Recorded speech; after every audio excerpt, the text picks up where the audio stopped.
नमस्कार, मेरा नाम राकेश गोस्वामी है। क्रीड़ा भारती संगठन है जिसका मैं कार्यकर्ता हूँ और अभी क्रीड़ा भारती का जो दिव्यांग आयाम है यानी पैरा स्पोर्ट्स, इसका नेशनल कोऑर्डिनेटर हूँ।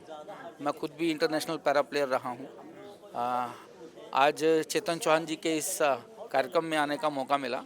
चेतन चौहान जी हमारे क्रीड़ा भारती के राष्ट्रीय अध्यक्ष रहे और उन्होंने जब तक जीवन था क्रीड़ा भारती के लिए बहुत कार्य किया। देश के कोने कोने में जाकर क्रीड़ा भारती को आगे बढ़ाने के लिए, खिलाड़ियों को प्रमोट करने के लिए हर प्रकार का सहयोग। तो इतने दमदार, जिस तरह उन्होंने क्रिकेट को भारत के लिए खेला, ऐसे ही क्रीड़ा भारती के लिए भी उन्होंने बाकी का समय क्रीड़ा भारती के लिए देते थे। तो उनके लिए दो ही चीज़ें थी, क्रिकेट और क्रीड़ा भारती। तो मैं समझता हूँ जो चेतन चौहान जी ने क्रीड़ा भारती के लिए किया है और देश में खेलों के लिए किया है, तो आज चेतन चौहान फाउंडेशन ने उन्हीं चीज़ों को आगे बढ़ाते हुए ऐसे अनजान खिलाड़ियों को देश के कोने कोने से बुलाकर यहाँ सम्मानित करने का, उनको आगे बढ़ाने का काम किया है।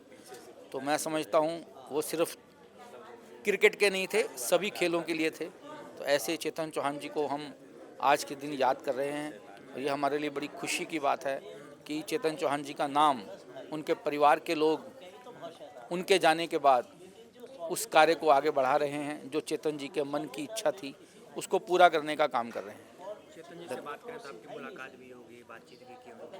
उनका कोई ऐसा वर्ड हो जो आपको याद हो? क्योंकि हमारे आपके बीच में आज तो है नहीं, लेकिन फिर भी उनकी यादें पूरा बन रही है, कानों कानों में गूंज रही है। देखिए, चेतन चौहान जी के साथ तो बार बार मिलने का मौका मिलता था। जहाँ कहीं भी क्रीड़ा भारती के कार्यक्रम होते थे तो क्योंकि चेतन जी हमारे राष्ट्रीय अध्यक्ष थे, मुझे याद है कि हमने दिल्ली के अंदर एक बहुत बड़ा कार्यक्रम किया था, माता जीजाबाई पुरस्कार। वो पहला कार्यक्रम था चेतन जी के साथ।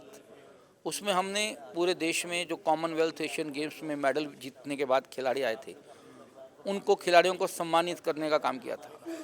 इस कार्यक्रम की विशेषता थी कि हम सिर्फ खिलाड़ियों को सम्मानित नहीं करते, हम खिलाड़ियों को खिलाड़ी बनने के जो कारण हैं यानी उनके माता पिता और उनके गुरु, उनको भी सम्मानित करने का कार्यक्रम करते हैं। तो माता जीजाबाई पुरस्कार, तो चेतन चौहान जी ने उस कार्यक्रम में बढ़ चढ़कर हमारा सहयोग किया और वो इतना सफल कार्यक्रम था। तो देश के जाने माने 32 खिलाड़ी, उनके माता पिता और उनके कोचिस उस कार्यक्रम में रहे। तो ये पहली याद थी। दिन रात मेहनत करके उस कार्यक्रम को सफल बनाने में चेतन जी ने अपनी भूमिका निभाई थी। तो वो अस्मरणीय पल हैं चेतन जी के। और मैं तो उन बातों को भी याद करता हूँ कि जब उनके साथ DDCA क्लब में जाते थे और उनकी बातें सुनते थे, तो वो चाहते थे किसी खिलाड़ी के साथ अनजस्टिस ना हो। तो ऐसे कई मौके आए तो उन्होंने कहा वही खिलाड़ी आगे बढ़ना चाहिए वास्तविकता में जो सर्वोत्तम है, क्योंकि देश के लिए जो सर्वोत्तम खिलाड़ी है वही देश का नाम आगे बढ़ाने में काम करेंगे। सिर्फ मेरी जान पहचान का इसलिए आगे बढ़े, इसकी बात को ना बढ़ावा देकर जो अच्छा है, बेस्ट है, उसको आगे प्रमोट करना, यही चेतन चौहान जी की इच्छा थी।